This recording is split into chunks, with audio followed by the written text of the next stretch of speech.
Good morning, Malacañang Press Corps. Welcome sa Mindanao R. Kasama po natin si PCOO Assistant Secretary Omar Romero. Good morning, sir. Good morning. Good morning, Malacañang Press Corps. Good morning, ladies and gentlemen. We'd like to give you the updates on Marawi. Today is 25 August 2017. This is day 95. As of 7 p.m. of yesterday, 24 August, enemies killed, we have 596, increase of 1. Civilians killed, we have no change, still at 45.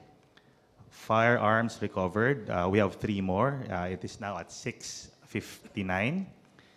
No changes in civilians rescued, we have 1,728. As for the buildings cleared, we have a total of 22, of which 9 were cleared yesterday. For unexploded ordnance, we have 17. Improvised explosive devices recovered, we have 8. And killed in action, we have 129. As for the status of cash donations, as of 14:55 hours, 24 August 2017. For the Marawi AFP casualties, the total donations amount to 35,686,423 pesos and 23 centavos. And for the balance of the donations for the Marawi IDPs, this is now at 945 and 21 centavos. So that's the latest update we have on Marawi. We'd like to read a statement on the Philippines' performance in the Southeast Asian Games. Congratulations to all the Filipino athletes who played in yesterday's events in the Southeast Asian Games in Malaysia. The Philippines now has 15 gold, 18 silver, and 31 bronze medals as of August 25 this morning at 1 a.m.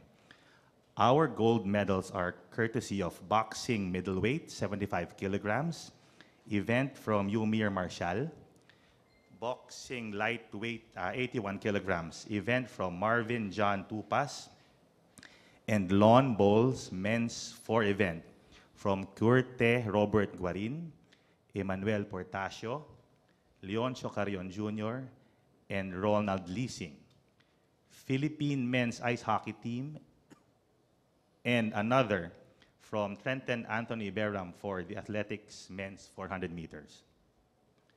Mario Fernandez got a silver medal for boxing men's bantamweight at 55 kilograms event. Marisa Boronda, Nancy Toico, Nenita Tabiano, and Sharon Hotters of the Lawn Bowls Women's 4 event, and Yvonne Alisa Dalida and Jemica Aribado of the Squash Women's Jumbo Doubles won the silver medals respectively. Finally, for the bronze medals, we congratulate Lois K. Go for the golf women's individual stroke play, Amparo Teresa Acuña for shooting women's 50 meters rifle prone, Ian Clark Bautista, and Charlie Suarez each won a bronze medal for boxing men's flyweight 52 kilograms event and light welterweight 64 kilograms event.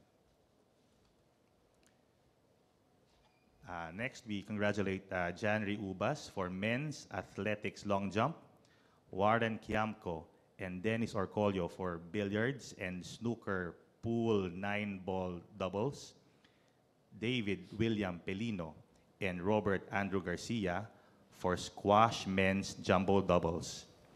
Finally, for bowling 10-pin team of 5 and for the women's karate committee team. So let us watch the games and continue cheering for Team Pilipinas. That's the update for SEA Games. Okay. Maybe we can turn it over to AFP. General Padilla. AFP spokesperson, Brigadier General Restituto Padilla. Good morning once again, and we're very happy to note the good news that was relayed a while ago by Asek Omar. And as our Team Pilipinas at the Southeast Asian Games are making good on the delivering of a lot of medals, this week has also been very well for our troops over in Marawi. And I'm happy to relate to you that besides the reports that we have earlier conveyed regarding updates on our statistics, significant developments for the week have also been very positive. And let's start with our road to normalcy over in the city with the successful normalization of MSU community activities and the opening of classes last 22 May. Despite an attempt to derail that process, our troops, combined forces of police and armed forces members over in Marantau were able to quell an attack and inflicted one dead recovered body from the enemy who attempted to do that, as well as the recovery of various IEDs. So the ceremonies on the 22nd of August over in MSU proceeded very well, and it was a very successful opening with a lot of excited members of the community of MSU taking part. We transported a total of about 800 Balik Eskwela students from nearby Iligan back to their community. On the other aspect, which is our road to the liberation of Marawi City, there were two very important operational achievements our troops were able to achieve over the last few days during this week. One was the retaking of the Marawi City Police Station, a significant development, a symbol of authority over in the city, and it was located in a strategic point. And the retaking of this installation was part of our priorities. The second is the retaking of Marawi City Grand Mosque, or the Islamic Center, an operation that allowed us to reach at this stage, but it took almost a month before this was achieved, and I shall elaborate on that in a little while. The clearing is still ongoing. And another one is the continued containment of the main battle area to half a square kilometer grid up to the moment, as we continue to clear other parts of the city and press on to the inner sanctum of the enemy. Now, on the retaking of the Grand Mosque, or the Islamic Center, you may have questions that I have started receiving last night, as well as our men on the ground. The operations to retake the Grand Mosque started almost a month ago. We did not conduct a frontal attack because we wanted to preserve the Grand Mosque, owing to the promise of our Commander-in-Chief, the President, and our Chief of Staff, who strongly provided guidance not to destroy any place of worship, even if international protocols would allow us to do that. And hence, a very elaborate plan was prepared by our troops on the ground, led by General Pamonag of Joint Task Force Trident, under the supervision of Joint Task Force Marawi's Generals Galvez and General Bautista. So for almost a month, we took over, or tried to get all the facilities around the Grand Mosque in an envelopmental approach. It was not a frontal attack, but an envelopmental approach that targeted all nearby installations around the Grand Mosque so that we can constrict it. So early yesterday morning, that assault on the Grand Mosque was conducted. We met resistance in the surrounding areas over that less than a month of time, until we got to that point when we were able to assault the Grand Mosque. And in our entry to the Grand Mosque, there was resistance offered by the enemy who were holding the area while the main forces of the enemy was retreating. We incurred 3 wounded in the process. Unfortunately, we did not find any hostages in the facility. But right now, we're still clearing the facility of unexploded ordnance and IEDs that we found to be in abundance in the building itself. So we have not completed that, and we are doing so up to the present. So ito pong prosesong ito ay isang bagay na tulad ng aking nabanggit, inabot halos na 1 buwan at hindi po natin direktang inatake ang Grand Mosque, kung hindi inikutan po natin ito ng paunti-unti at inabot nga po ito ng halos 1 buwan. Kaya nung isang araw, dakong madaling araw ng Thursday ng umaga, pasado na hating gabi, nagsimula po tayong pumasok dyan at nagkaroon po ng resistance yung kalaban, kaya 3 po ay nasugatan. At ngayon po sa ating ginagawang operasyon sa loob ng Grand Mosque, kiniklear po natin ito at inaayos po natin ito sa paghahanap ng mga IED at mga iba't ibang mga bombang hindi pumutok na maaring ginamit ng kalaban. Kaya ito'y paunti-unti pang ginagawa hanggang sa kasalukuyan at hindi pa po ganap na nalilibre. So, antabayanan po natin yung development na yan. Isa rin po sa isa pang aming nais ipabalita sa inyo ay kahapon, maayos pong nakabisita sa pangatlong pagkakataon ng ating mahal na Pangulo sa loob mismo ng Marawi City at saka sa main battle area. Ito po ay pagnanais ng ating Commander-in-Chief na makapiling ang mga tropang direktang nakikipaglaban sa mga kalaban natin. Kaya nung alas 4 hanggang bago mag alas 6, na isagawa po ng ating mahal na Pangulo yung pagbisita na yan at siya po ay nagpaabot ng kanyang pasasalamat sa ating mga kasamahan at ganun din nag-abot po ng ilang tulong at pangpahay moral ng mga bagay tulad ng relo at iba pang mga grocery items na kinakailangan po nila. So sa tuwa naman po ng ating mga tropa, ang ating pong bilang ganti sa pagbisita na yan at pagbibigay ng malasakit ng ating mahal na Pangulo ay ang kanilang dedikasyon at pangako sa mga Pangulo na tapusin itong laban na ito sa madaling panahon nang sa ganon maibalik na natin ang Marawi sa ating mga kapatid na Maranao. At kami po ay committed sa pagbangon ng Marawi na hindi po tayo aalis dyan kung hindi tutulungan natin bumangon at mas maging malakas pa ang Marawi City. So yun po ang aming nais ipabatid sa lahat sa umagang ito. At bago po ako magtapos, nais ko lang pong basahin ang isang press statement tungkol po sa pagkamatay ng isang sundalo na galing po sa Marawi. Isa pong miyembro ng ating 53rd IB na napatay po habang siya'y pauwi.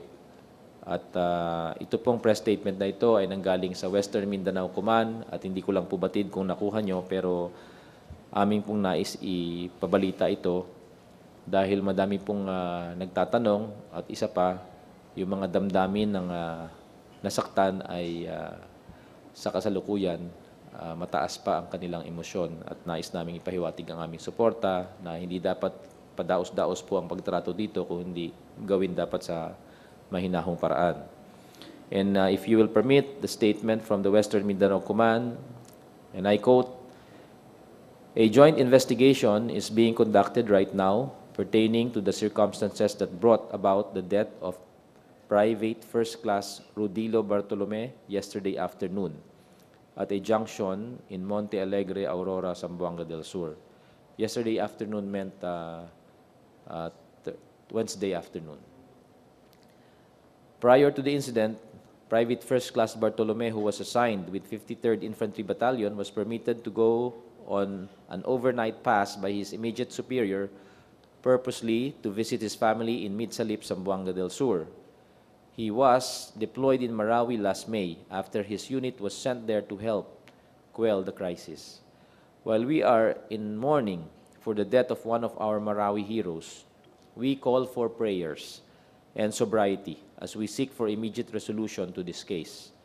We would like to solicit everyone's understanding if we cannot and that we cannot divulge more information at the moment, since this is a sensitive matter still under investigation, and we wish to give due consideration to the family's privacy. The entire Western Mindanao Command grieves with the family of Private First Class Bartolome and will extend maximum assistance to his widow and his children. End of statement. Maraming salamat po. Okay. Can we have now Office of Civil Defense Assistant Secretary James Purisima? Yes, good morning, Malacañang Press Corps. Here are the updates from your Task Force Bangon Marawi. On August 18, the Task Force subcommittees and support groups convened an all-agencies meeting to discuss updates and ways forward on the rehabilitation and recovery initiatives in Marawi City and other affected localities. On the same day, Task Force Bangon Marawi Executive Director Undersecretary Cesar Llano, including the members of the subcommittees, visited 21 evacuation centers in Iligan City to continuously consult the IDPs on their needs, which may help in the development of the comprehensive rehabilitation and recovery plan for Marawi City. Also, a regular Task Force Bangon Marawi subcommittee meeting will be held to make sure that proper coordinations are being done on the ground. On other rehabilitation and recovery initiatives, a Maranao Leaders Forum on rehabilitation was organized by TESDA. The leaders expressed their eagerness to return to their homes, given that there are no longer lawless elements in a large part of Marawi City. However, Task Force Bangon Marawi Executive Director Undersecretary Llano explained that giving an all-clear declaration is not just about the presence or lack thereof of lawless elements. The AFP needs to clear out the area of IEDs and other threats to ensure the safety of all the IDPs and responding teams on the ground. Meanwhile, as mentioned by General Padilla earlier, the Mindanao State University main campus formally opened classes for academic year 2017-2018. A send-off ceremony was conducted with MSU officials in Iligan City. MSU also organized a back-to-school program in partnership with the Young Moro Professionals Network entitled Sumumbak Tano sa Pantaw Amareg. Translated as, let us earn our education or let us be enlightened at the rolling hills. Students, faculty and staff, local government officials, task force members, community leaders, and the media participated in the activity. National Youth Commission Chairperson Isa Sigera attended the activity and serenaded the attendees. NYC, in cooperation with the Office of Civil Defense, the Department of National Defense, the Armed Forces of the Philippines, and the DSWD, shall hold a concert tour for the children and the youth in evacuation centers in Iligan City and other towns in Lanao del Sur. This is part of the ongoing psychosocial interventions for our IDPs. That is all I have for the updates. Thank you very much. Question, MPC, Laila Salaveria. Microphone, please. Next, sir. Good morning. First, Spokes Padilla. Sir, were we able to arrest or kill any of the enemy forces during the retaking of the Grand Mosque? I don't believe there was any recovery of any bodies. There was resistance and we were able to quell the resistance. And in the process, as I mentioned, katulad na nabanggit ko, may 3 nasugatan dun sa proseso ng pagpasok sa Grand Mosque. Pero wala po kaming nakuhang ulat kung may napatay man, nakuha ito. So, antabayanan natin. Pag natapos yung clearing, malaman natin siguro ang kumpletong report. Sir, what's the strategic significance of the retaking of the Grand Mosque? Well, the Grand Mosque is located in the central area of Marawi. It is the most significant landmark because it being the biggest mosque in the area. There are a lot of mosques everywhere. In every block, I think there's one. But the Grand Mosque is the biggest and is symbolic of the Islamic nature of the city itself because of its prominence. So having it under the hands of government provides us the impetus to symbolically say that nakuha na natin yung sentro mismo ng bayan. Ganun din yung Marawi City Police Station kasi ito ay place of authority. So hindi nila nakuha ang provincial capital, hindi nila nakuha ang city, kaya ang city munisipyo, kaya ang isa lang na symbol of power doon or authority or place of authority is yung sa police. So nung nakuha na natin ito, isa itong magandang development na talagang napaka-importante sa ating ginagawang operasyon. Sir, how about what does this mean for the enemy forces? Have they been crippled since they've lost control of this area? Well, the enemy's world is getting smaller. Definitely, they used the Grand Mosque as a safe haven previously. And if you will recall, we made statements before that we would not target the mosque in the area. So that our concept and the Chief of Staff's idea on the matter is we will need the Grand Mosque to rally and to enlighten our citizens in Maranao, our kababayans, kasi they need to have a place to come to uplift their spirits. And if you have places of worship destroyed, mababawasan yon. Kaya't sabi nun ang kabilin-bilinan ng ating mahal na Chief of Staff, si General Anyo, is let us not go down to the level of the terrorists. Because if you will recall, in Mosul, the terrorists or the Daesh blew up the Grand Mosque there, and it's a very historical place. We're not going to do that, and we needed this to have something for our Maranao brothers and sisters to go to after everything is done. So yun ang ginawa natin. That's why in the concept of operations na aking ibinahagi kanina, inabot ng halos 1 buwan itong operasyon na to dahil unti-unti nating pinaligiran. At kung maalala nyo, yung mga simula ng laban na to, nung Mayo pa lang at Hunyo, ang ginawa ng kalaban dyan ay namalagi sila sa Grand Mosque. Ginamit pa nila nga yung parapet dyan para observation tower at saka initially as a sniper nest. Pero nung ating pinupuntirya ito, hindi na nila nagamit. At ang ginawa nila, sinunog nila yung karamihan ng paligid. Kaya kung mapapansin nyo sa mga lumalabas na larawan, karamihan ng mga gusali sa paligid nito ay halos abo na dahil sinusunog nila. Dahil gusto nga nilang bantayan yung mga papasok. So, ito yung significance nito. Ito yung sentro ng pananampalataya ng ating mga kababayan dyan. Kaya maganda na hindi ito nasira dahil ibabalik natin ito sa ating mga kapatid na Muslim, tutulungan natin itong isaayos at nang sa ganun, meron na pagkukunan ng lakas ng loob ang ating mga kapatid dyan dahil sa kanilang pananampalataya. Thank you. Okay. Tuesday New? Good morning, sirs.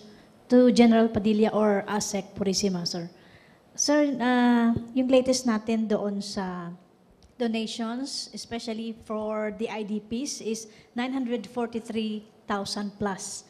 Tanong ko lang po kung ano po ba ang plano nyo sa pera na ito? Kasi parang sa nakikita namin sa araw-araw na interviews sa mga IDP sa evacuation center, ang sinasabi nila, kailangan nila ng pera ngayon.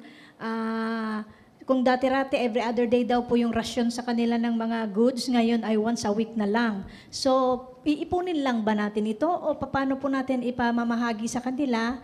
At how much for each families? Meron na po ba tayong gano'n na data?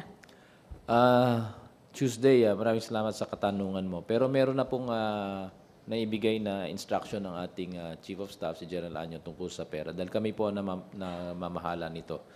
Sa account po namin pumapasok at kami po ang accountable. So, for purposes of transparency, kaya natin nilalagay yan. Pero ang kanyang huling kabilin-bilinan po sa atin ay i-turn over na po ito sa ating mga local government units. Ina-ascertain lang at gagawin natin ito through Western Mindanao Command, through the unit of the Command of General Galvez and General Bautista. So sila na po ang bahala kung paano nila gagamitin ito para makatulong sa nakakarami nating mga kababayan na nasa evacuation center. So pag turnover po nito, sila na po ang gagamit at kung saan man ito kinakailangan. Kasi kung kung ibabahagi natin ito o i-distribute natin ito sa bawat pamilya, baka 10 piso na lang bawat tao. So magiging useless. So ibabahagi natin ito sa mga namamahala ng evacuation center at kung ano man yung priority nila na kailangan, maaari nilang gastusin doon. May date na, sir? When will this Ang be? kanyang huling kabilin-bilinan is as soon as possible. Inaayos lang po yung transfer documents at gagawin po natin ito through Western Mindanao Command. Okay, sir. Isa pa po. Yung sa Grand Mosque na sinasabi niyo, sir, yun yung dating pinamumugaran ng mga Maute ISIS. Saan na po kaya sila lumipat ngayon? Nakatakas na ba sila? Mayroon bang tunnel yung Grand Mosque na yan na posibleng pinagdaanan nila para makalayo?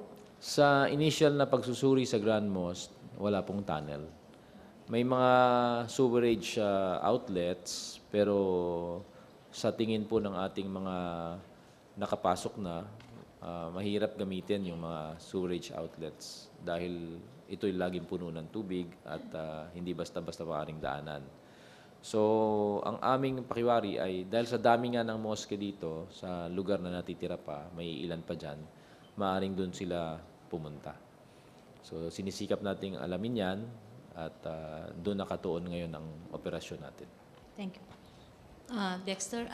Marisol Halili.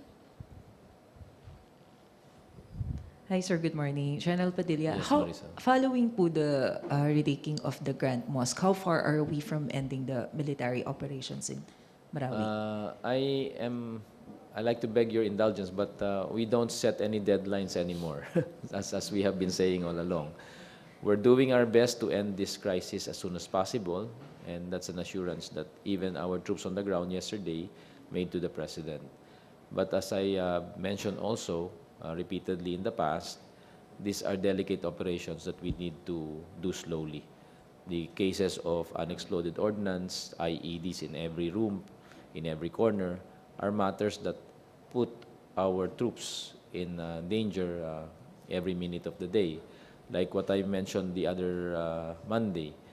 In the clearing of a building, we lost three of our soldiers. Two of them had their legs amputated. So it was because they stepped on an IED. So this is a matter that we don't take lightly because we want our troops to be safe. So they can take as much time as they need to clear it as carefully as possible. So, but having said that, it has lessened the main battle area. The main battle area has lessened to about 1/2 square kilometer grid. Mabilis na rin ito matatapos. Hindi lang natin masabi kung eksakto kailan. Pero when it comes po doon sa forces ng terrorist, how is it? The previous estimate we made was about 50 to 60, di ba? Or add or deduct a little more. We don't have the exact figures, but the current estimate is they're still at about 40 plus or less. And number of hostages, we still believe there are still about 30 of them in the last report. So we will seek to rescue the hostages, and we will do our best to quell the remaining resistance. Sir, last na lang po. Doon sa visit ni Presidente kahapon, there was a picture showing na he was holding a rifle and firing. Pwede po bang pakikwento sa amin what's the story behind the photo? Okay. Based on the feedback of our troops on the ground, the President wanted to be at the front line. So he went to the main battle area, and he visited some of our soldiers who were manning a sniper nest. And in the sniper nest, he tried out and fired on enemy positions in the main battle area. So that is what we got from as a feedback. So whether there was a target hit, they did not say.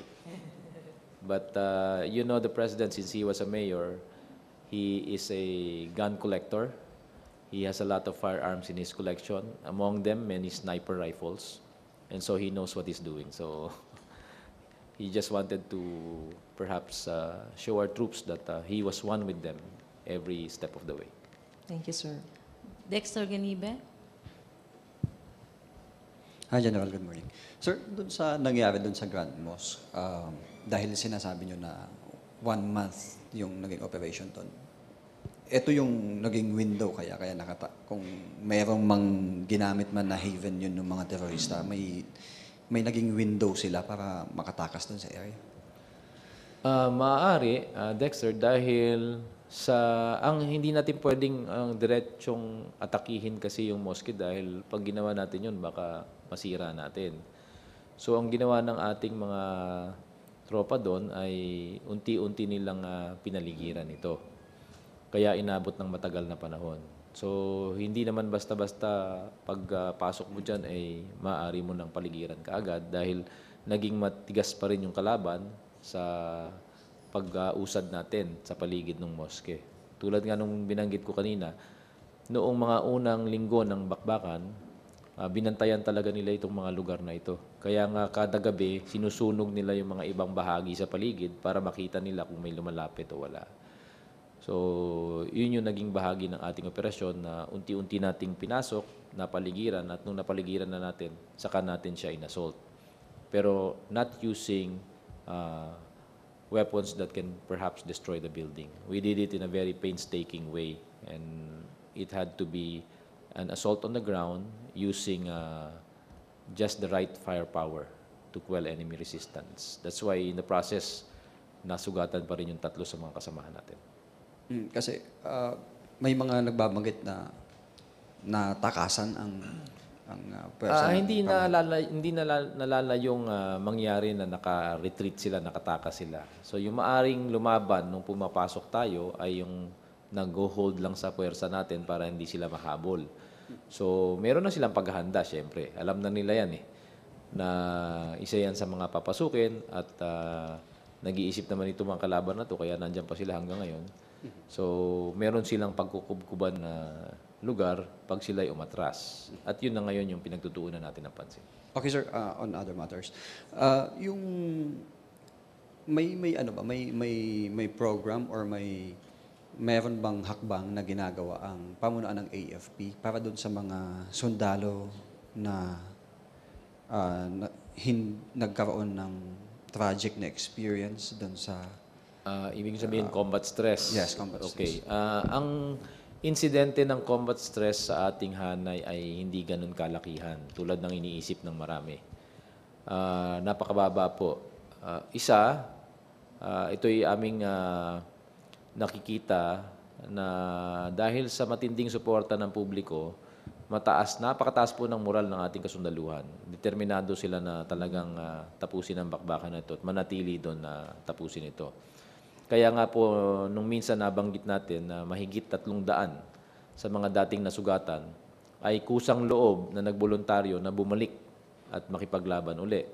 So ito'y indikasyon na nasa sa tamang isip sila. Hindi sila natitinag ng anumang klaseng battlefield stress na na-experience nila. So stable na stable. Natanong ko yun, General, kasi may mga reports na lumalabas na si PFC Bartolome Yung ay napatay nakaranas ng gano'n nung pag-uwi niya. Tinanong din namin yan, kaya ngayon nagsasagawa ng combined investigation dahil ang mismong kanyang mga kasamahan ay nagsabi na nung siya'y umalis o nagpaalam na umuwi muna, wala naman pong nakita sa kanya na anumang senyales na siya ay merong na-experience siyang battlefield stress. So yun po ang pinagbabatayan namin. Kaya kinakailangan makita natin itong mabuti. Baka may na-violate na mga procedural lapses ang ating kapulisan or kung hindi man, yung tao natin. Kaya kinakailangan malaman natin. At bagamat mataas ang emosyon ng ibang mga kasamahan niya, pati ng mga ibang kasamahan natin sa Armed Forces dahil sa pangyayaring ito, ang Armed Forces niyo po ay isang professional organization. So, kontrolado po natin ang ating mga tauhan at ang pangako lang natin ay maibigay ang tamang proseso para maimbestigahan ng maayos ito. At ganun din naman ang ine-expect namin sa ating mga kasamahan sa pulis. Sir, meron na ba kayong initial doon sa circumstances ng pagkakapatay sa kanya?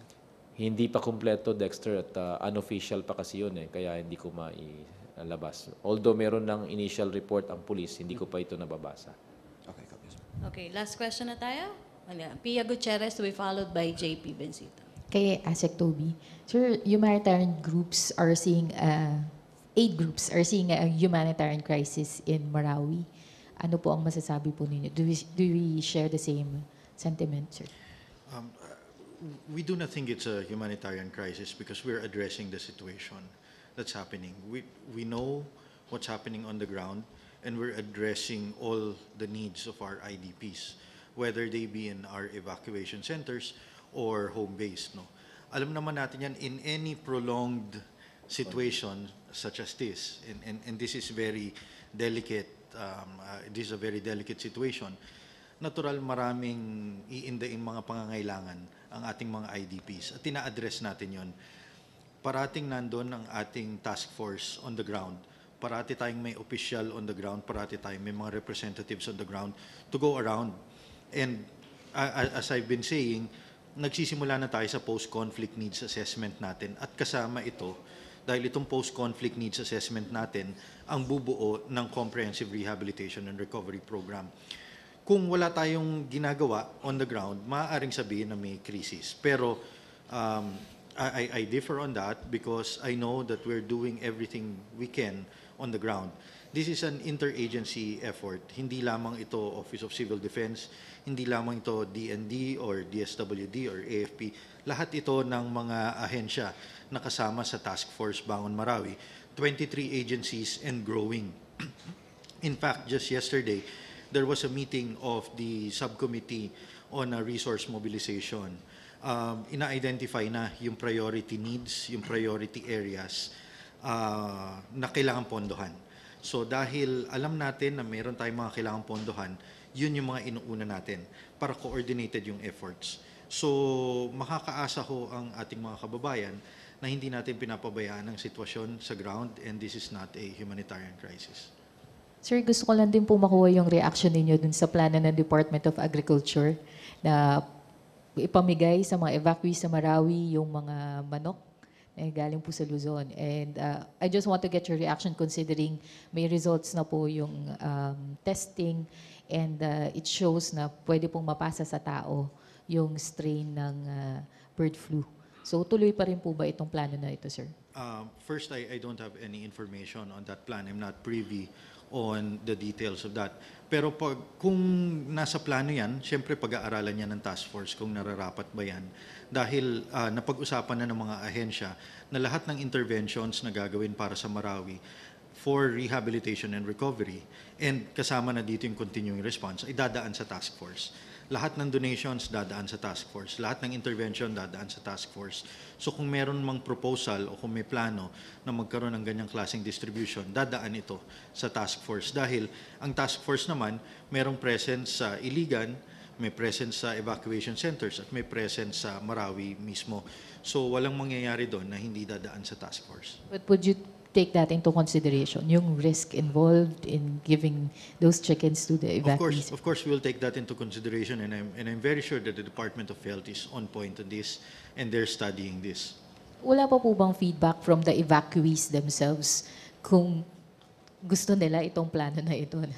Wala akong To eat the risky chicken of. Wala akong impormasyon dyan. Ngunit siyempre, pag-aaralan natin to. Dahil siyempre, kailangan yung welfare ng ating mga evacuees, ating mga IDPs ang nakasalalay dito. No? At siyempre, hindi tayo gagawa ng isang plano o isang programa na makakasakit lamang sa ating mga IDPs. Thank you, sir. Okay, JP Bencito. Last question na si JP. Okay. Hi, General Padilla. Sir, good morning. Sir, may idea na ba tayo kung nasan na yung location nila, Hapelon, Maute Brothers, and other leaders nitong rebellion na ito? How I wish I can tell you.